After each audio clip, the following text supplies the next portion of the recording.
बिस्मिल्लाहिर्रहमानिर्रहीम। अस्सलाम वालेकुम नाज़रीन, आप देख रहे हैं प्रोग्राम बिलाल हैदर चट्टा के साथ। आम इश्यूज़ पे बात करें और मुल्क के अंदर हालात थोड़े से जो है वो ख़राबी की तरफ जा रहे हैं, चूँकि हमने देखा जिस तरह से बलूचिस्तान के अंदर अटैक किया गया और 24-25 की रात जो कुछ हुआ सब ने देखा किस तरह से लोगों को गाड़ियों से उतार उतार कर और पाकिस्तान के मासूम शहरियों को उनका कत्लेआम किया गया, जिस तरह से जुल्म की इंतहा की गई यहाँ पर और दहशत गर्दों ने बाकायदा नाका लगा कर और उस जगह के ऊपर लोगों को रोक रोक कर उनकी गाड़ियों को भी जलाया और उन्हें गोलियां मार कर कत्ल किया। ये वाक़यात बढ़ते रहे और इसके अलावा भी कई जगहों पर इसके बाद हमारी पाक फ़ौज ने बड़ा ज़बरदस्त रिस्पांस दिया हमेशा की तरह, और इस रिस्पांस के अंदर हमेशा ही हमारे बहादुर सपूत जो हैं वो उनकी हमें जानों का ज़िया हमेशा देखना पड़ता है। शहीद होते हैं हमारे फ़ौजी जवान और फिर से हमारे फ़ौजी जवानों ने कुर्बानी दी है और कुछ फ़ौजी जवान भी शहीद हुए हैं और सारी सिचुएशन उन्होंने कंट्रोल की है। अब असल मसला क्या है बलूचिस्तान का, आखिर क्या इश्यूज़ हैं वहाँ पर, किस तरह से BLF कंट्रोल कर रही है, क्या कुछ वहाँ पर चल रहा है, इस पर थोड़ी सी रोशनी डालेंगे। चूँकि ये पाकिस्तान के अंदर एक दहशतगर्द तंजीम है। जितनी भी बलोच लिबरेशन एजेंसी हो, बलोच लिबरेशन फ्रंट हो और मज़ीद भी ऐसी एजेंसीज़ यहाँ पर काम कर रही हैं जो कि एंटी पाकिस्तान है और पाकिस्तान के ख़िलाफ़ तमाम तर सरगर्मियों के अंदर इन्वॉल्वमेंट होती है। इनकी रॉ फंडिंग करता है, इनको पैसा, इनको असलहा रॉ की जानिब से प्रोवाइड किया जाता है और इंडिया चाहता है कि जो तमाम कार्रवाइयाँ पाकिस्तान के अंदर की जाए वो इन ग्रुप्स के थ्रू की जाती हैं। आखिर ये ग्रुप्स क्यों ख़त्म नहीं हो जाते हैं इस मुल्क से, इनका कला कमा क्यों नहीं होता है, इस पर डिस्कशन करेंगे। चूँकि यहाँ पे जब एक नैरेटिव बनाया जा रहा था, एक मिसिंग पर्सनस का बड़ा इशू है पाकिस्तान के अंदर। मिसिंग पर्सनस वाले इशू के अंदर बहुत से ऐसे लोग मौजूद हैं जिन्होंने अपना घर छोड़ा और जाके BLA ज्वाइन कर ली, BLF ज्वाइन कर ली है और अब वो मिसिंग है अपने घर वालों के लिए। उन्होंने थाने में रिपोर्ट करा दी और वो आज तक मिसिंग है। सो मिसिंग पर्सनस का जो एक इशू आता है जिस पे हमेशा आज DG ISPR साहब ने बड़ा क्लियरली ब्रीफ किया और बताया कि किस तरह से ये लोग ऑपरेट करते हैं और मिसिंग पर्सनस के अंदर तमाम तर वो लोग हैं जो आज दहशतगर्द तंजीमों को ज्वाइन कर चुके हैं और मुल्क के ख़िलाफ़ सरगर्म हैं और बॉर्डर्स पे बैठे उन तमाम चीज़ों को ऑपरेट करने की कोशिश करते हैं। किस तरह से वह करते हैं इस पर बात करने के स्टूडियोज़ मुझे ज्वाइन कर रहे हैं मेजर जावेद इकबाल साहब। Thank you for being here sir. Major साहब, आपने देखा जो वाक़या हुआ और बलूचिस्तान के 3 मुख्तलिफ इलाकों के अंदर जो है दहशतगर्दों ने हमले किए और जिसमें 37 अफराद जो है वो शहीद हो गए और दहशतगर्दों ने मूसा खेल में 23 अफराद को बसों से उतार कर जिस तरह से गोलियां मारी और उनको मारा और वो तमाम तर लोगों को पूछकर वो सारे पंजाब से उनका ताल्लुक था, स्पेशली उनको टारगेट किया गया। इसी तरह कलात में लीवीज़ और पुलिस एहलकारों समेत 10 और एहलकार जो है वो शहीद हुए और बोलान में भी 4 लोगों को गोलियां मारी गई और 21 दहशतगर्द और मज़ीद कई दहशतगर्दों को इसी तरह जहन्नुम वासिल किया गया और हमारी सिक्योरिटी फोर्सेस ने रिटालिएट किया। जब इस पर जवाबी कार्रवाई हुई है तो जवाबी कार्रवाई के बाद उन्होंने दहशतगर्दों को जहन्नुम वासिल किया। अब अभी तक दहशतगर्दों के ख़िलाफ़ ऑपरेशंस जारी हैं और ऑपरेशंस के दौरान जो है वो हमारे 14 जवान शहीद हुए हैं, जिसमें 10 पाक फ़ौज के हमारे जवान थे और कानून नाफिज करने वाले इदारों के 4 एहलकार शामिल थे जो साथ वहाँ पे थे और हमारे फ़ौजी जवानों के साथ। तो बड़ा दिलखराश वाक़यात हैं ये और बड़ी तकलीफ़ होती है जब ये तमाम तर इंसिडेंट्स देखते हैं। मेजर जावेद इकबाल साहब, स्टार्टिंग फ्रॉम हेयर सर, जब ये रात आई है दहशतगर्दों ने अटैक किया है, क्या कहेंगे आप इस पर? बिलाल साहब, सबसे पहले बात जो है कि लेट्स डिवाइड द डिस्कशन। इस तरह के मिसिंग पर्सन को हम ज़्यादा डिस्कस करते हैं और ये BLA का सर स्टार्टिंग फ्रॉम दो जो इंसिडेंट हुआ था, मैंने आपसे सवाल किया कि वो जो इंसिडेंट हुआ था इस हाँ जी, इंसिडेंट देखिए, ये इंसिडेंट जो है ये कोई पहला इंसिडेंट नहीं, पहले भी होते रहे हैं और जब तक इसका कोई सोल्यूशन नहीं किया जाएगा ये होते रहेंगे, ये रुकेंगे नहीं। आपको पता है कि ये जो दहशतगर्दी आजकल जो मेन दहशतगर्दी पाकिस्तान में वो सन 2000 से हो रही है। 24 साल हो गए, हम उसको कंट्रोल नहीं कर सके। जो आता है कहता है हम इनको इबरतनाक अंजाम बना देंगे, इनका ये कर देंगे वो कर देंगे, होता कुछ भी नहीं है। और जो आते मुख्तलिफ आते हैं, पीपल्स पार्टी वाले भी आए, नवाज लीग भी आए, PTI भी आई, या फिर ये आए हुए हैं जो भी जाली मैंडेट वाले, ये भी कहते हैं, ये बयान दिया ना उसने नकवी ने कि हम इनको इनके लॉजिकल अंजाम तक पहुँचा देंगे, ये कर देंगे वो कर देंगे। क्या किया इन्होंने? कुछ भी नहीं किया। इतने अरसे से लगे हुए हैं और करते कुछ में उसका कोई सोल्यूशन नहीं होता। ठीक। तो गोया इसका मतलब ये है कि ये जो इस किस्म के वाक़यात हैं इनको बड़ा सीरियसली लेना चाहिए और इनको कोई स्पेशल इनके खिलाफ ऑपरेशन ऐसा लॉन्च किया जाए जी, जो कि इनको लॉजिकल एंड पर वाकई लेके जाए और इट शुड तमाम मसलेतों को बालातर रखा जाए।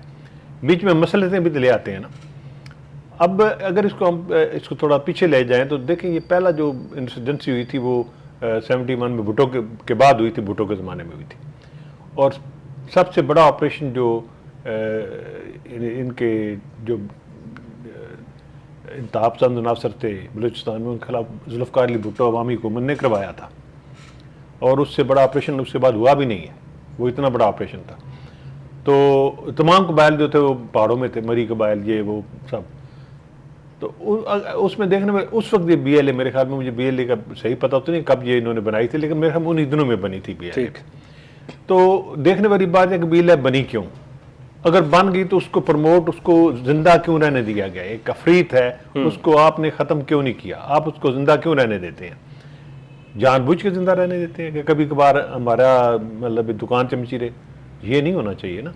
अगर आप पास वसाइल हैं, आप पास सर, लेकिन मुल्क से बाहर चले जाए एक दहशतगर्द तंजीम वहां से ऑपरेट कर रही हो आउटसाइड योर बॉर्डर्स, तो आप किस तरह से उसका कलाकमा कर सकते हैं? क्या समझते हैं आप?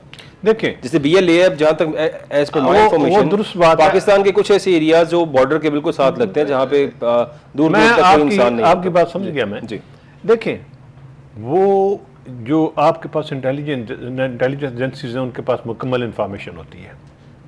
इसमें देखने वाली बात यह है कि जिस वक्त लोगों के हकूक़ मुतासर होते हैं तो उनको रद्द-ए-अमल करते हैं, जब वो रद्द-ए-अमल करते हैं तो उनको दबाया जाता है, तो इस किस्म की तंजीमें वहाँ पे जन्म लेती हैं। ठीक। तो पहली बात जो है कि पॉलिटिकल सोल्यूशन होने चाहिए और फ़ौरन कर दें, तो ऐसी बात ना हो। अब जब ऐसा मामला हो जाता है तो बीच में वो एक वैक्यूम पैदा होता है हुकूमत या एक ख़ास ग्रुप के और उन दहशत गर्दों या उन इंतहा पसंदों या अलहदगी पसंदों के दरमियान। उस गैप को होस्टाइल एजेंसीज यूज करती हैं, उनको यूटिलाइज करती हैं उस गैप को। ठीक। तो इस वक्त जो राह है, जो इंडियन इंटेलिजेंस एजेंसी है जी, तो उनको वहां पे तो बकायदा एक डेस्क है बना हुआ प्रॉपर इन कामों के लिए। यही नहीं, बलूचिस्तान के लिए अलहदा बनाया हुआ है, पंजाब के लिए अलहदा बनाया हुआ है, और एक एक डायरेक्टरेट है जो सिर्फ काम ही ये करते हैं। ठीक। और बहुत सारा पैसा खर्च करते हैं। यादव और बहुत से वाकयात हमारे सामने आने के बाद, सबूत आने के बाद तो बासानी बात की आप देखें ना, वहां से जनरेट कर रहा है बलूचिस्तान से काम। जो पकड़ा जाता है फिर आपको जरूरत नहीं होती उसको पनिशमेंट दें, आप दे नहीं सकते। क्यों नहीं देते पनिशमेंट? आप पनिशमेंट दें।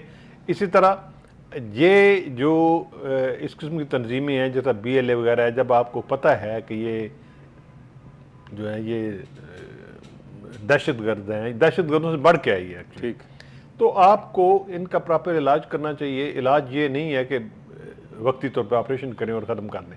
अगली बात जो आप कह रहे थे अभी, जो पहले आप बात कर रहे थे ना कि ये अक्रॉस द बॉर्डर ऑपरेट करते हैं, हिंदुस्तान अपना अफगानिस्तान से ऑपरेट करते हैं जी। इंटेलिजेंस एजेंसी के पास सारी इंफॉर्मेशन होती है, और why can't they penetrate into, अगर वो पेनिट्रेट करते हैं तो ये भी पेनिट्रेट करें। They should penetrate and take action in their area जाके। और उनकी गवर्नमेंट अगर उनको मतलब उन्होंने सर, लेकिन ये यही वाकया हमारे साथ पेश आया था जब ईरान की साइड से पाकिस्तान के ऊपर मिसाइल अटैक्स किए गए थे, और हमने बड़ा सख्त उसका जवाबी कार्रवाई भी की, उस पर रिएक्शन भी दिया और कहा कि ऐसे नहीं करना चाहिए। तो फिर how can we do it? हम किस तरह से किसी की बॉर्डर लाइन क्रॉस करके वहाँ पे अटैक कर सकते हैं? आई मीन थोड़ा सा लॉजिक नहीं। ये देखें, तो ईरान वाला था मामला, वो डिफरेंट था। वो ये नहीं था कि उनके कोई दहशतगर्द या उनके कोई लोग इधर छुपे हुए थे यहाँ से ऑपरेट कर रहे। उन्होंने क्लेम यही किया था कि हमने दहशतगर्दों को मारा। वहाँ पे जो ईरान के अंदर हमारे खिलाफ, हमारे मुल्क के खिलाफ कार्रवाइयाँ करते थे, वो वहाँ मौजूद थे, हमने उनको अटैक किया। This is what Iran claim. ठीक है, उन्होंने जो किया वो इसलिए गलत किया कि उन्होंने पहले गवर्नमेंट को इनका एतमाद में नहीं लिया, गवर्नमेंट ऑफ पाकिस्तान को। ठीक है, उनको चाहिए था गवर्नमेंट पाकिस्तान को एतमाद में लेते। अगर गवर्नमेंट ऑफ पाकिस्तान एक्शन ना लेती, एक बार दो बार, फिर वो कर लेते। अब अफगानिस्तान के साथ मामला ये है कि इन्होंने सैकड़ों मरतबा उनको रिक्वेस्ट किया, यार इतने लोग हैं, फलां फलां, उनको बकायदा लोकेशंस दी हैं उनकी कि फलां फलां जगह पे फलां फलां दहशतगर्द बैठे हैं, उन लोग कार्रवाई करें। वो नहीं करते। अगर वो नहीं करते तो फिर ये करें। ठीक है, इसके अलावा चारा नहीं। क्या इसका दूसरा सोल्यूशन या कोई बात नहीं, उनको आने दें, हमें मारते जाए हमारे क्यों जवानों को मारते जाए, जब से आवाम को मारते यानी जाए, हमें 9/11 के बाद, अगर देखा जाए 9/11 के बाद जब से Pakistan entered into the war, और जिसमें तमाम तर लोगों के बारे में यही कहा जाता है कि शायद हमें उस वॉर में एंटर नहीं होना चाहिए था, उस वॉर का हिस्सा नहीं बनना चाहिए था। आज तक जो भी हम बेयर कर रहे हैं वो सब कुछ उस वॉर की वजह से था, जो 9/11 के बाद दुनिया के अंदर एक्चुअली मुसलमानों को बदनाम करने के लिए जो एक अमेरिका की तरफ से एक जो साजिश की गई थी 9/11 की, जो खुद से ही मारे गए किए गए अटैक्स और सब कुछ किया गया था। So the war we entered in, आज तक हम उसको ही भुगत रहे हैं। क्या आप ये समझते हैं सर? नहीं, और ठीक है बात, वो हम उसमें एंटर हुए और भुगत रहे हैं। उसकी वजह ये थी कि आप इतने कमज़ोर हैं कि यू आर फोर्स टू सक इन द सिचुएशन, आपको सक कर लिया जाता है। ठीक, अगर आप नहीं करेंगे तो देन यू आर डायरेक्ट, आपको निशाना बनाएंगे वो। यानी अगर पाकिस्तान उस टाइम वॉर में ना जाता तो पाकिस्तान पे भी अटैक हो सकता था। तो उसको अवॉइड करने के लिए, मतलब जब मौत सामने नजर आती है ना, बुखार पे बंदा वो कम्प्रोमाइज़ कर जाता है, चलो यार 10 दिन बुखार चढ़ जाए, ठीक है, मौत तो ना आए। ठीक, तो फिर इस किस्म की बात है कि कम्प्रोमाइज़ किया गया वो, और इस किस्म कम्प्रोमाइज़ करना भी चाहिए अब अपनी नेशनल इंटरेस्ट में। तो ये आगे दूसरी जो इसका पहलू था वो ये था कि जो मिसिंग पर्सन है ये कौन है और कहाँ से है। अब सबसे पहली बात जो है कि जितने भी मिसिंग पर्सन है उनकी हिस्ट्री ट्रेस करें तो उनमें कोई ना कोई खराबी ज़रूर होगी। आप मिसिंग क्यों नहीं है, मैं मिसिंग क्यों नहीं हूँ, ये आपके और दाएं में अच्छे लोग बैठे हैं, क्यों नहीं मिसिंग होते? ये खास किस्म के लोग मिसिंग होते हैं। क्यों? वो यकीन उन्होंने कुछ किया होता है, कोई उनमें एंटी स्टेट या कोई ऐसा खाता होता है, फिर वो मिसिंग होते हैं। बिल्कुल ठीक। ये इसको जरा थोड़ी देर की, ये मैं BL और बलूचिस्तान उस खाते में बात कर रहा हूँ, पंजाब के खाते में नहीं कर रहा। यहाँ जो मिसिंग कर रहे हैं पिछले 2 साल से, ये मिसिंग तो और है ना, ये तो स्थायियत है। I got it sir. मुझे ना ज्वाइन किया सैयद नईरुद्दीन अहमद साहब ने। Sir so much to join us. जी, आई एम थैंकफुल आपने मुझे कॉल किया है अपने प्रोग्राम। सर जो हालात थे, ज़ाहिर बड़े दिल खराश वाक़यात पेश आए, जिस तरह से बलूचिस्तान के अंदर जो कार्रवाइयाँ हुई हैं और हमारे भाइयों को जो है वहाँ पे शहीद किया गया है, इवन हमारे पाक फ़ौज के जवानों को भी, कुछ जवानों को भी जाम शहादत नोश करना पड़ा है, जिस तरह से वाक़यात हुए हैं, how do you take it sir? देखिए, इसमें थोड़ा सा ये भी एक अंसर नज़र आ रहा है कि जो आज हुए हैं वाक़यात वो बहुत बड़े लेवल पे हुए हैं, जिसमें मतलब ये कि इतना अनप्रेसिडेंटेड लेवल पे पहले देखने में नहीं आया। तो इस पे अगर आप पस मंज़र देखें तो एक हमारे दोस्त मुल्क के फौजी सरबराह इस वक्त पाकिस्तान में तशरीफ़ रखते हैं। तो हो सकता है कि ये टाइमिंग जो है इसलिए चुनी गई हो ताकि इसको ज़्यादा से ज़्यादा पब्लिसिटी मिले। तो ये तो एक एंगल है, लेकिन दूसरा एंगल ये है कि ऐसे वाक़यात को रोका कैसे जा सकता है। ठीक है, ये वाक़यात जो हैं इनके रोकने के लिए मैंने आपको एक इन राइटिंग तजवीज़ भी पेश की है। बिल्कुल, वो आपकी नज़र से गुजरी होगी। उसमें बहुत सारे स्टेप्स हैं, वो लेने पड़ेंगे। सिर्फ देखिए फ़ौज लगा देने से या कोई 1-2 और अलग काम कर देने से ये मैसिव लेवल पे जो वहाँ पे इस वक्त गैर मुल्की मदाखलत हो रही है वो रोकी नहीं जा सकती जी। उसको रोकने के लिए आपको जो वहाँ की अपनी पब्लिक है जी, उसके हमें सपोर्ट की ज़रूरत है। हम ये सिर्फ नहीं कर सकते कि जी पुलिस और फौज को स्ट्रेंथन कर दें, तो ये ऊपर से हमें जिसे कहते हैं ना जड़ों से स्ट्रेंथ बढ़ानी है अपनी। क्योंकि नहीं साहब, ये मिसिंग पर्सनस का बड़ा पाकिस्तान के अंदर इशू और इस पर बार बार बात होती है, और बलूचिस्तान में बहुत से लोग अभी भी एक तहरीक भी चला रहे हैं कि मिसिंग पर्सनस के लिए यहाँ पे अगर मिसिंग पर्सनस पे रिसर्च की जाए तो बहुत से ऐसे लोग जिन्होंने अपना घर छोड़ा और BLA ज्वाइन कर ली, BLF ज्वाइन कर ली, और तमाम वो एंटी स्टेटेड एजेंसीज जो हैं जो पाकिस्तान के खिलाफ काम कर रही हैं उनको ज्वाइन कर लिया, घर वालों ने जाके थाने में रिपोर्ट करवा दी और वो बंदा मिसिंग हो गया। ये इशू भी तो बहुत ज़्यादा ना सर, बहुत से लोग ऐसे जो घरों से निकले हुए हैं, जाके एजेंसी ज्वाइन कर ली हैं, अब वो घर वालों से रब्ता भी नहीं कर सकते हैं, and they are operating against the state, तो वो मिसिंग पर्सन। तो मैं इसीलिए कह रहा हूँ ना कि हमें रूट्स पे जाना चाहिए। घरों में अगर गुर्बत है और महरूमी है तो उनको अगर वहाँ से कुछ पैसा मिलता है तो उस तरफ उनको रग़बत तो होती है ना। बिल्कुल, आप ये देखें कि मेरे हिसाब से इस वक्त बलूचिस्तान जो है पाकिस्तान का आधा पाकिस्तान है, तकरीबन 44% एरिया के हिसाब से ऐसे ही रकबा है। उस 44% को आप NFC का 7% फंड देते हैं, मुझे ये बताएं कि तूलो अर्ज बलोचिस्तान के इसमें मतलब यूरोप के 50 मुल्क आ जाएं इतने एरिया में, ठीक है, और हमने उनको क्या दिया है, हमने उनको 7% ऑफ द NFC अवार्ड दिया है। मैंने इसमें ये फार्मूला पेश किया है कि हम वहाँ गुर्बत ख़त्म करने के लिए ज़्यादा फंडिंग करें और ज़्यादा इन्वेस्टमेंट करें, और उसका एक तरीका ये है कि अगर वो 44% रकबा है तो रकबे को भी अहमियत दी जाए, सिर्फ 7% आबादी की बेस पे 7% फंड ना दिए जाए। और उसका फार्मूला मैंने ये पेश किया है, वो भी मैंने आपको भेजा है कि फंड तो देखिए वहाँ पे जो जाता है ऑलरेडी भी, अगर हम बलूचिस्तान की सिचुएशन देखें, वहाँ पे बैठी सिटिंग गवर्नमेंट्स को देखें, उधर से एक सरकारी ऑफिसर निकला था जिसके घर से अरबों रुपए रिश्वत का पैसा निकला।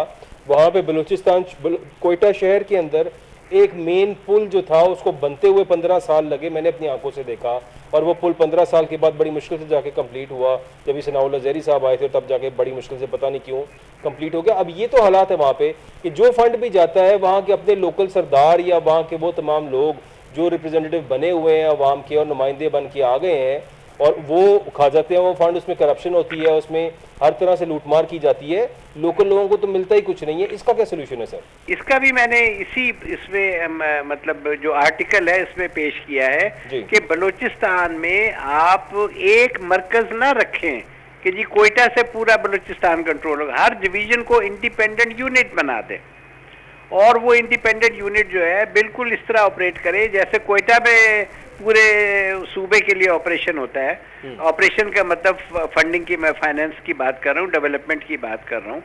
तो वहाँ पर आप जितने 7 या 8 डिवीजन जितने भी हैं बलूचिस्तान में, उनको आप तरक्की के लिए, फंडिंग के लिए, ग्रोथ, डेवलपमेंट, इंडस्ट्रियलाइजेशन के लिए, लोगों की तालीम के लिए, गुर्बत की दूरी के लिए आप उनको सेंटर ऑफ ग्रेविटी बनाएं, सिर्फ कोयटा को ना रखें।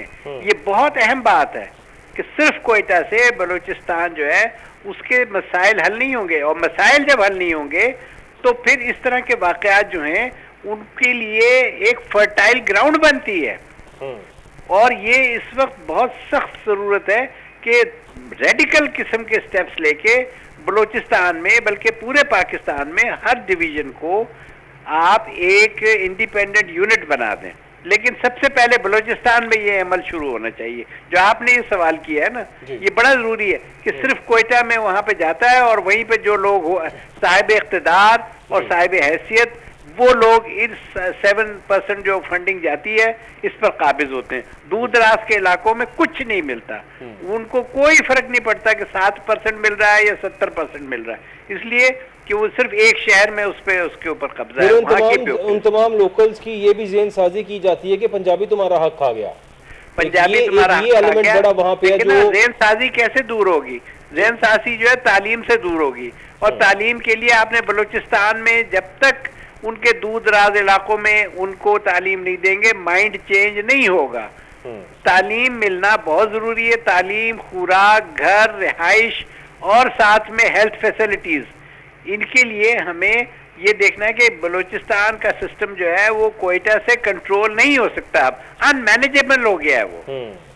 यानी ये एक बड़ी अच्छी तजवीज़ मेजर साहब बड़ी अच्छी तजवीज़ दी है नैयर साहब ने, और वो यही कह रहे हैं कि इसको थोड़ा सा डिस्पर्स करना चाहिए और मज़ीद एरियाज़ को पावर दी जाए, कोयटा के थ्रू सारा कुछ ऑपरेट ना हो। क्या समझते हैं सर?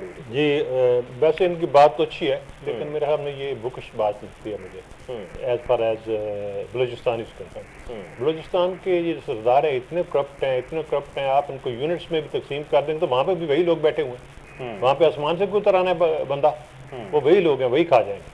और वहाँ पे सूरत हाल ये होती है, इसका मैं खुद विटनेस हूँ कि एक प्रोजेक्ट लॉन्च होता है, मिसाल पे सड़क बननी है 10 किलोमीटर A to B, वो बनी नहीं मौके पे और उसके फंड कोलैप्स हो गए, वो खा गए। पेपर में बन गई है, ऑन ग्राउंड को नहीं है, और अगले साल फिर उसका टेंडर हो जाता है। ये तो वहाँ की मैनेजमेंट है, और ये लोग हैं वहाँ पे और रोते हैं कि हमें पैसे नहीं मिलते। पैसे मिलते हैं उनको। हाँ, एक तरीका जो है जो मेरे जहन में आता है, अगर कुछ करना हो और कुछ ये बलूचिस्तान वाले भी सिंसियर हो और फेडरल गवर्नमेंट भी सिंसियर हो, तो NFC अवार्ड जो दे रहे हैं साहब, इट इज गुड एनफ, लेकिन ये पैसे ना दें उनको। ठीक, उनको कहेंगे जी आप हमें अपने प्रोजेक्ट्स बना के दें। कौन कौन सा प्रोजेक्ट करना है? 100 स्कूल बनाने हैं आपने प्राइमरी, 4 कॉलेज बनाने, आपने 2 डैम बनाने, तो ये जो NFC अवार्ड है इसकी जो रकम है इसमें पूरी हो जाती है। ये पैसे हमको दे रहे हैं आपको, ये अगले साल आपने बना के दिखाने हैं। अगर आप बना के नहीं दिखाते तो फिर आपको NFC अवार्ड नहीं मिलेगा, इतना उतनी कटौती होगी जितने आप, उसका जवाब भी देना पड़ेगा और उसका जवाब नेशनल असेंबली में दिया जाए। हालांकि फर्क वहां भी कोई नहीं पड़ता, वहां भी यही लोग बैठे हैं, बिल्कुल गाने गाने वाले, लेकिन फिर भी कुछ तो मतलब आसरा हो ना, कुछ तो हौसला हो, तो उस तरह शायद कोई ऑन ग्राउंड डेवलपमेंट हो जाए, वरना तो ऑन ग्राउंड होती कुछ नहीं। एक विंड मिल प्रोजेक्ट चला था, उस विंड मिल प्रोजेक्ट में भी यही हुआ तो विंड मिल ने लोग, सरदारों ने अपने घरों में लगवा ली, साल कहीं पे चली और उसके बाद उनका ना वो स्ट्रक्चर जो था उसका वो चोरी हो गई, अब बेच दिया उसको। तो ये जो कहते हैं ना अब यूनिट कर दें, ऐसे कर दें, वो कर दें, ये तो किताबों में लिखी बातें हैं, ऐसे करेंगे तो ऐसे होगा, ऐसे करें तो ऐसे होगा, लेकिन उस ग्राउंड रियलिटी डिफरेंट है। नईउद्दीन साहब, ये ग्राउंड रियलिटीज वाकई वहाँ पे डिफरेंट है। अगर देखा जाए, आप समझते हैं कि उनको डिवाइड करते हैं डिफरेंट एरियाज के अंदर, अगर आप छोटे छोटे एरियाज में या डिस्ट्रिक्ट्स में आप समझते हैं उस तरह से डिवीजन की जाए, तो फिर वहाँ पे भी तो वही लोग बैठे हैं सर, जाएगा तो फंड उन्हीं के पास और फिर वही करप्ट लोग हैं, फिर वही सब कुछ करेंगे। क्या किया जाए इसका? देखें, ये जो है ना, ये सिर्फ बलूचिस्तान में नहीं, हर जगह करप्शन है। बिल्कुल। 45 अरब के जो फेक अकाउंट थे वो बलूचिस्तान में तो नहीं खुले थे, ठीक है, वो कराची में खुले थे ना। तो इस तरह से बलूचिस्तान को कंडेम करके हम एक तरफ नहीं फेंक सकते। हमें सबसे पहले ये देखना है कि हमने जो यूनिट्स बनाने हैं उनके नीचे वहाँ के इलेक्टेड लोग आए, सरदार नहीं आएंगे, इलेक्टेड लोग आए, और वो जो इलेक्टेड लोग हैं, एक सरदार आ जाएगा ठीक है, वो जो इलेक्टेड लोग हैं वो अवाम को जवाबदेह होंगे। लोअर लेवल पे हमारे यहाँ अभी तक ना डेमोक्रेसी है ना डाउन डेलीगेशन है। पाकिस्तान में कोई नहीं है सर, मसला तो ये है, इस पूरे पाकिस्तान में कोई जवाब नहीं है। बलूचिस्तान जो है ना, ये इस वक्त बर्निंग इशू है। बाकी पाकिस्तान में भी आपको मेरे हिसाब से ना नेशनल असेंबली ना सूबाई असेंबली, इनसे ज्यादा जरूरत है हमें कि पाकिस्तान में लोकल बॉडीज जो हैं, काउंटीज जो हैं, कैंटन समझ ले जैसे स्विट्जरलैंड में होते हैं, वो ही डेवलपमेंट करेंगे। ऊपर से नीचे डेवलपमेंट नहीं होगी, नीचे से ऊपर। दरख्त कभी जो है ऊपर से नीचे नहीं होता, नीचे से ऊपर जाता है फिर फल लगता है। अच्छा, माजरत के साथ जी साहब, जी मुझे थोड़ा एक जवाब दे दें कि बलूचिस्तान में आप फरमा रहे हैं कि इलेक्टेड लोग आएंगे, आते हैं, डॉक्टर मालिक के सिवा वो भी बड़ा बायस्ड है, कोई एक नाम बता दें कि जो सरदार ना हो वहां पे इलेक्ट हुआ हो। जी फरमाइए। जी नैयर साहब। जी मुझसे पूछ रहे हैं? जी आपसे सर। अच्छा, देखें, डॉक्टर मालिक की आपने मिसाल दी, लेकिन आपको ये देखना है कि आप फिर बलूचिस्तान को करप्शन में या गलत कामों में अकेला सिंगल आउट कर रहे हैं। ये सारी चीजें बाकी सूबों में भी हैं, लेकिन जब आप छोटे छोटे इलाकों में डिवाइड कर देंगे, डिवीजन से डिस्ट्रिक्ट, डिस्ट्रिक्ट से तहसील, और वहां पर फिर जब गवर्नेंस होगी तो वो गवर्नेंस जो है लाजमी तौर पे इम्प्रूवमेंट लाएगी। स्लो इम्प्रूवमेंट हो या फास्ट इम्प्रूवमेंट हो, लेकिन इम्प्रूवमेंट लाजमी आएगी। आप ये देखें कि ये जो मतलब अरब लोग थे, ये बेचारे कितने जाहिल और कितने बैकवर्ड थे, लेकिन जब नीचे इस्लाम आया सबको ये पता चला कि रूल ऑफ लॉ है। रूल ऑफ लॉ को हाथ से कभी ना छोड़ें, ना गरीब ना अमीर, ना पढ़ा लिखा ना जाहिल, सब कानून के सामने बराबर हों। तो फिर उसके बाद जब आप करप्शन करेंगे या गलत काम करेंगे तो पकड़ भी होगी। सिर्फ जमहूरियत लाने से कुछ नहीं होता, जमहूरियत के साथ कुछ लवाजमात भी होते हैं, और उसमें सबसे बड़ा लाजिम जो लाजिम चीज है वो रूल ऑफ लॉ है और रूल ऑफ मेरिट है।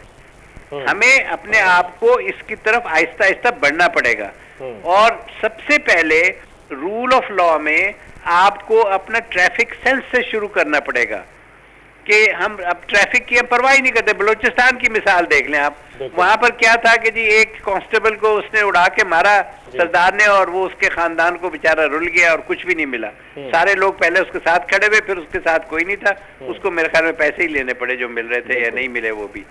तो रूल ऑफ लॉ जो है वही अवाम में एक नेशनहुड की बॉन्डिंग पैदा करेगा। अगर रूल ऑफ लॉ नहीं होगा तो ये लोकल बॉडीज भी कुछ नहीं कर सकती।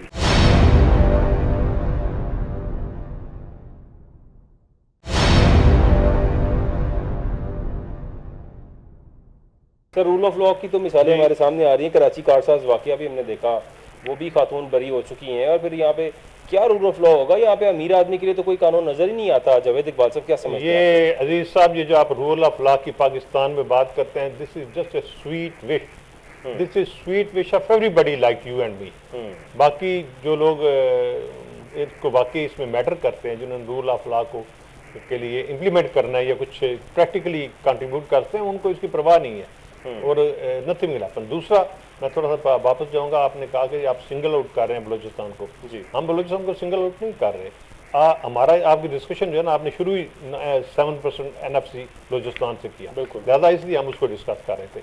बाकी जो करप्शन कह रहे हैं सारे पाकिस्तान में, नो डाउट हर जगह पे करप्शन है, लेकिन होता ही है, आप पंजाब की ले लें मिसाल तौर पर, पंजाब में करप्शन है, यहाँ पे 40% खा जाते हैं, 7% लगता भी है।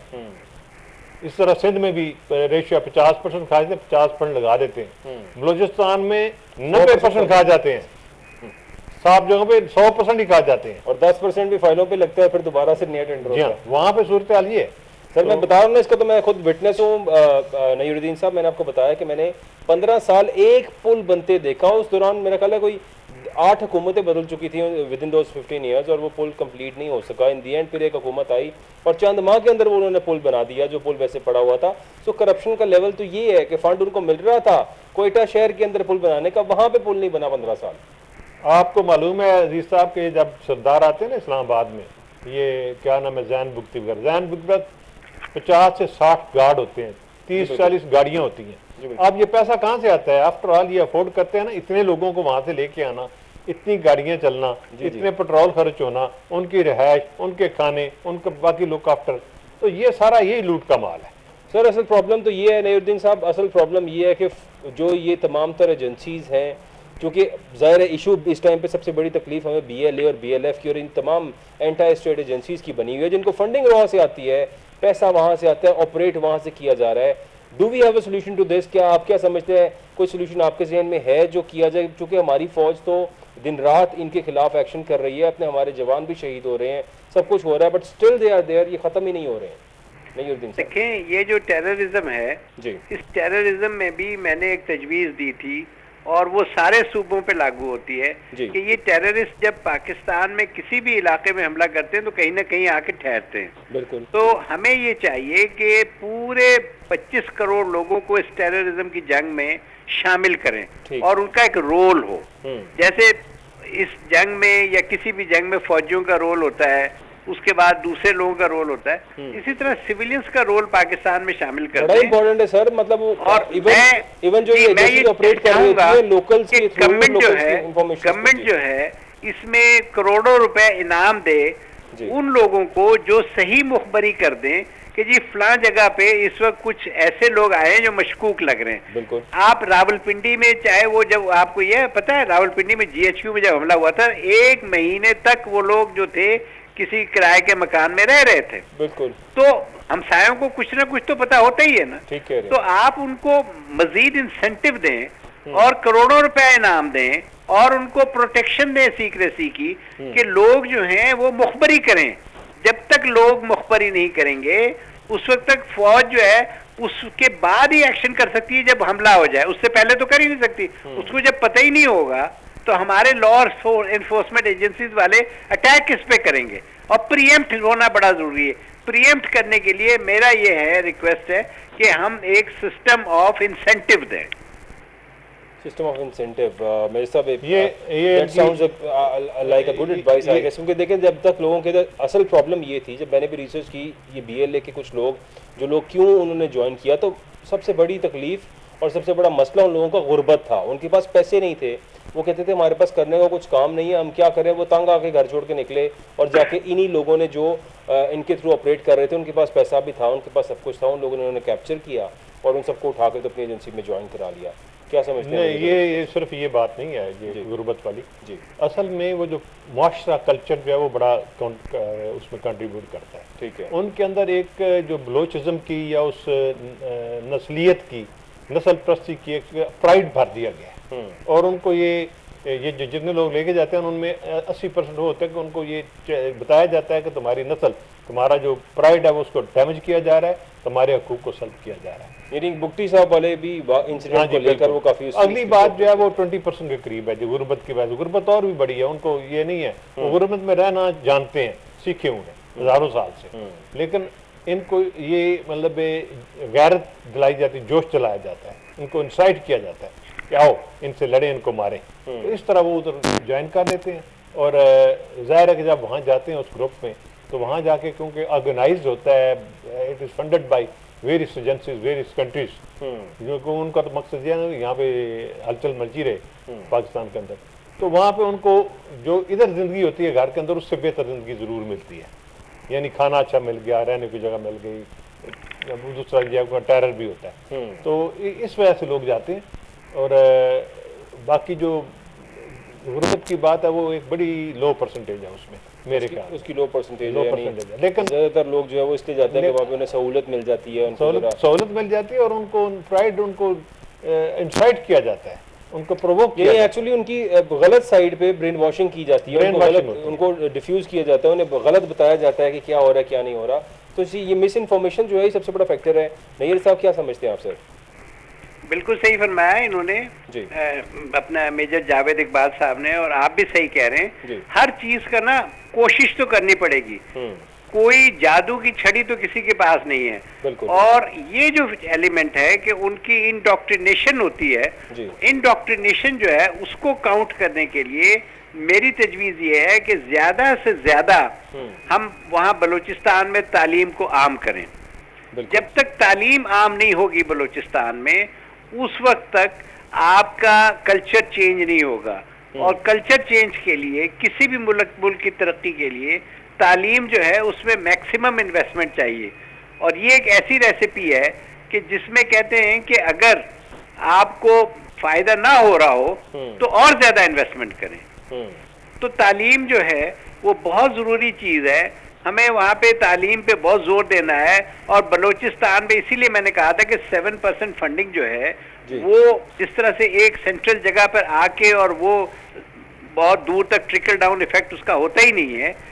उसका तरीका यही है कि आप डिसेंट्रलाइज करें, छोटे छोटे यूनिट्स में जाएं, लोकल बॉडीज में जाएं, साथ में रूल ऑफ लॉ को स्ट्रिक्ट करें, सबके लिए हो, बड़ों के लिए हो, छोटे के लिए हो, इस्लामाबाद में भी हो, लाहौर में भी हो, कोयटा में भी हो, तुर्बत में भी हो, ग्वादर में भी। जो एजुकेशन में हम बहुत सी चीज़ें लैक कर रहे हैं, ये प्रॉब्लम तमाम तर सूबों में ही है। पंजाब में देखें तो बहुत से घोस्ट स्कूल्स हैं, इसी तरह सिंध के अंदर बेतहाशा घोस्ट टीचर्स और स्कूल्स और क्या कुछ वहाँ पे बना हुआ है। यही तो गुजारिश कर रहे थे कि बलूचिस्तान में तो 80% घोस्ट स्कूल हैं। एक मतलब इलाके में स्कूल मंजूर है, स्कूल बना हुआ है ही कोई नहीं, वहाँ पे सिरे से नहीं है। पाकिस्तान आर्मी पहला इदारा है जिसने वहाँ पे ईमानदारी से स्कूल सिस्टम एजुकेशन को प्रॉपरली अच्छे लेवल में लॉन्च किया। उन्होंने कैडेट कॉलेज बनाए हैं और कैडेट कॉलेज ने उसका रिस्पांस भी दिया, बड़े अच्छे वहाँ पे अफसर जो हैं वो मतलब निकले।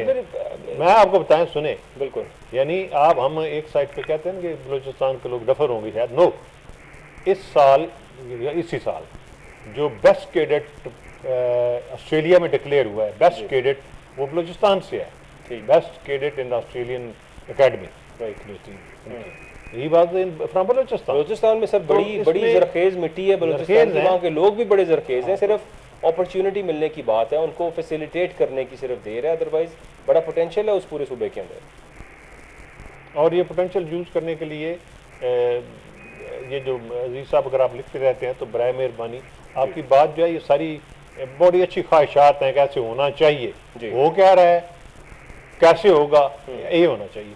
अब इसमें सबसे आम चीज़ है कि इनको बताएं कि ये जो काम करें मसलियत से बालातर होकर करें। ये जब मसलियत आती है तो ये जैन मुक्ति को भी छोड़ देते हैं, 200 कत्ल किए होंगे। ये मसलियत आती है तो ये बेशुमार लोगों को माफ कर देते हैं, उनको पूछते नहीं है, बड़े बड़े जैम किए हुए थे उन्होंने। आप कराची की मिसाल ले रहे हैं, वहाँ पे कितने पकड़ने बड़े मुजरम हैं, इवन गवर्नर बने बैठे हैं, दूसरा गवर्नर है ये। और आप इसको क्या कहेंगे, इसको तो आप तो रूल ऑफ लॉ की बात करते हैं, यहाँ पर अब रूल ऑफ लॉ होगा जहाँ पे कातिल जो है 200-200 बंदे कातिल वो गवर्नर होंगे। ये प्रॉब्लम भी है। नैयर साहब क्या समझते हैं आप सर, जिस तरह से मेजर जावेद इकबाल साहब ने कहा है कि मेजर साहब की बातों में बड़ा वजन है, और मैं मेजर साहब की तवज्जो इस तरफ दिलाना चाहूँगा कि जावेद इकबाल साहब, आप चूँकि फौज से हैं ताल्लुक़ आपका, आपने नाम सुना होगा, एक चमलांग प्रोजेक्ट चला था फौज की तरफ से। ये चमलांग प्रोजेक्ट जो है ये इसने बहुत कामयाबी हासिल की और बलोचियों की जिंदगी बदल के रख दी। तो चमलांग प्रोजेक्ट के तर्ज पे हमें और इलाकों में भी इसको एक्सपेंड करना है। सिर्फ चमलांग एक इलाका वहां ना रखें इसको, चमलांग मॉडल को हमें इस वक्त इख्तियार करना चाहिए, और उसकी वजह से बलोचियों में जैसे कहते हैं ना बहुत सारे फवायद उन्हें हासिल हुए, सेहत मिली, तालीम मिली, और वहाँ से लोग जो है बड़े बड़े ओहदों पे निकले। और मुझे major general retired Farooq Ahmed साहब बता रहे थे, और ये प्रोजेक्ट भी उन्हीं का है, कि मतलब वो कहते थे मुझे फख्र है जिस किस्म के अफसरान वहाँ से बाहर आ रहे हैं, तालीम मिल रही है, उन लोगों को पैसा मिल रहा है, क्योंकि वहाँ से जो रॉयल्टी आ रही थी उसमें उनका हिस्सा आ रहा था। तो किसी तरीके से आपको कोई ना कोई मॉडल तो आगे लेके चलना पड़ेगा ना। जी साहब, बिल्कुल आपने कमाल की बात की है, ठीक है, लेकिन असल बात फिर वहीं आ जाती है, ये काम फौज का तो नहीं है ना, ये करती फिरे कि चमलान प्रोजेक्ट तो नहीं है, लेकिन मजबूरी है ना, ये तो ऑप्शन कोई नहीं है। इन्होंने कर दिया क्योंकि वहां पे और कोई नहीं कर रहा था, इन्होंने कर दिया और उसके नतीजे अच्छे निकले। ये काम तो गवर्नमेंट का है ना, ये खुद क्यों नहीं करते, ये काम वो करें। आफ्टर 2 डेकेड्स और 3 डेकेड्स हम ये बात कर रहे हैं कि ये गवर्नमेंट के बस की बात ही नहीं है। वहाँ पे बैठे तमाम तर लोग, कितनी पार्टियां, कितनी सियासी जमातें वहाँ पे अपना इक़्तिदार बदल चुकी हैं। उसके बाद आज हम इस मौके पे पहुंचे हैं कि पाक फौज जो काम करती है वो ठीक ऑपरेट करते हैं, वो काम एग्जीक्यूट करते हैं, जो चीज़ बनानी होती है वो बनती है, लोगों के लिए फ़ायदा पहुंचता है। इन सियासतदानों के हाथ में कुछ भी जाता है तो कुछ नहीं मिलता आवाम को, उससे खुद खा जाते हैं। उससे डबल बजट होता है, हाँ जी, लेकिन आउटपुट कुछ भी नहीं होता, आउटपुट जीरो होता है। तो फिर सोल्यूशन तो फिर यही रह गया कि वहाँ पे पाक फौज के को टेकअप करना चाहिए और वहाँ पे खुद से सारी तरक्की कराई जाए, खुद से इस पूरे सिस्टम को देखा जाए, तो बलूचिस्तान ठीक हो जाए। दूसरे लफ्जों में ये बजट जो है फौज के वाले किया जाए, फिर कि आप जी करें, ये बजट आपको आता है, यानी ये भी ऑप्शन दी जा सकती है, obviously whatever the things are. लेकिन अब ये एक मसला इतना संगीन होता जा रहा है और इतनी प्रॉब्लम होती जा रही है, जिस तरह से अब दोबारा, क्योंकि एक दौर वो था कि हम पंजाबी बलूचिस्तान कोयटा जाते घबराते थे। इन वाक़यात, इंसिडेंट्स के बाद अब फिर से दोबारा तमाम तर लोग जो ट्रेवल करते हैं बलूचिस्तान, जिस किसी का कारोबार है, कुछ वहाँ पे लेन देन है, जो भी मामलात होंगे, जाना तो उसको पड़ेगा, लेकिन एक लाइव थ्रेट जहन में रख के वो जाएगा बलूचिस्तान के। अब ये हालात वहाँ पे हो रहे हैं कि पंजाबियों को फिर से मारा जा रहा है, फिर से थ्रेट किया जा रहा है।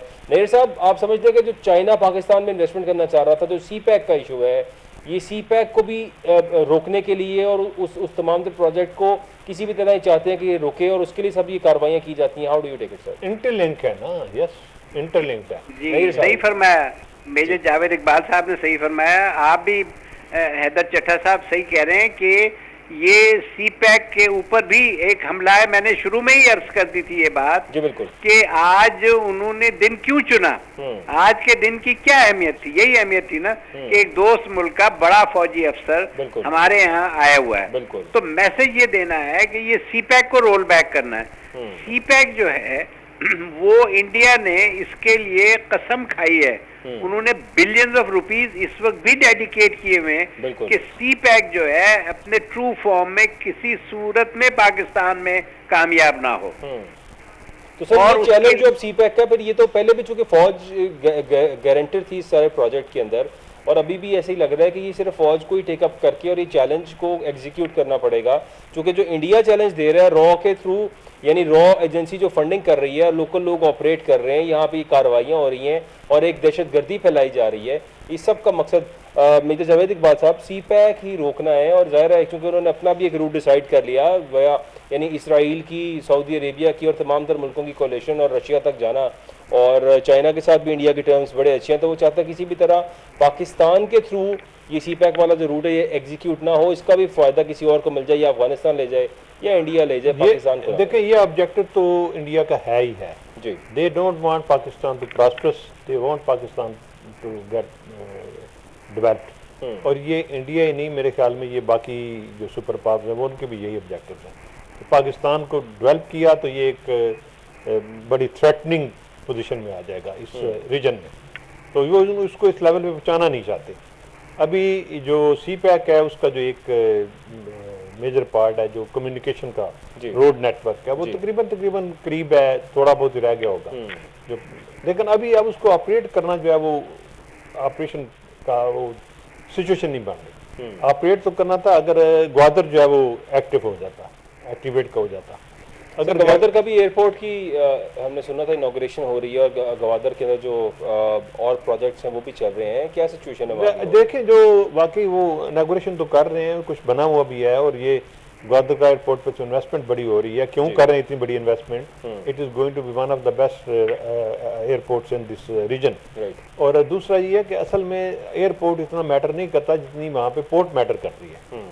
पोर्ट बेस्ट पोर्ट है वहाँ पे, सी पोर्ट, तो सी पोर्ट जो है, तो वो पोर्ट जो मैटर करती है, पोर्ट की एक्टिविटी प्रॉपरली शुरू हो तो फिर ये जो है ना फायदा होगा चाइना को भी, पाकिस्तान को भी। तो वो तो जाहिर है जब ये रूट कंप्लीट होगा, क्योंकि चाइना का सबसे बड़ा फायदा है इसके अंदर, चाइना को अपनी राहदारी चाहिए, उसको वो एरिया चाहिए, वो रूट चाहिए, एक बहुत बड़ा डिस्टेंस और एक्स्ट्रा। तकरीबन देखें वो कंप्लीट ही है, अब यहाँ से मूवमेंट हो सकती है चाइना में जितना बन गया हो उसके ऊपर। ठीक है, बाकी तो इंटरलिंक अफगानिस्तान की तरफ जाएगा, उधर काजाकिस्तान की तरफ जाएगा, वो अलग चीज़ें हैं, वो ऑफ शूट्स हैं, लेकिन जो मेन है वो तो तकरीबन कंप्लीट है। अब यहाँ से सामान जा रहा है उधर और आ भी रहा है जी।